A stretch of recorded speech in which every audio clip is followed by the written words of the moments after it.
तेलंगणा राज्यातील आदिलाबाद या लोकसभा मतदारसंघासाठी दिनांक 13 मे रोजी मतदान होणार आहे। त्यानिमित्त या लोकसभा मतदारसंघाला यवतमाळ जिल्ह्यातील काही भागात मद्य विक्रीस बंदी राहणार आहे।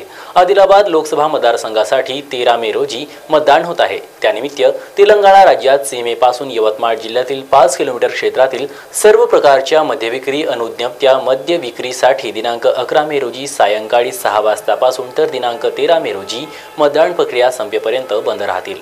निवडणूक आयोगाच्या इन्स्ट्रक्शनप्रमाणे ज्या ज्या बॉर्डर एरियाच्या जिल्ह्यामध्ये सुद्धा निवडणूक असतात तेव्हा आपण त्या ठिकाणी ड्राय डे ते त्या एरियामध्ये डिक्लेअर करतो। तसंच आपल्याकडे आदिलाबाद जिल्ह्याचे लगत असलेले जे आपले 2 विधानसभा मतदारसंघ आहेत, बणी आणि आर्णी, तिकडचे बॉर्डर एरियाचे सर्व जे लिकडचे शॉप्स आहेत ते आपण त्या 3 दिवसासाठी बंद ठेवण्याचे आदेश दिलेले आहेत। आणि त्याच्यासोबत एक्साईज डिपार्टमेंटचे सर्व अधिकारी आहेत, त्यांनी त्यांच्या लेवलला पथक तयार केलेलं आहे आणि ते त्या ठिकाणी मद्य विक्रीवर जे आपण बंदी आणलेली आहे त्याच्या सर्व ठिकाणी काटकोरपणे पालन होतं याची खात्री करण्याची जबाबदारी त्यांची राहणार।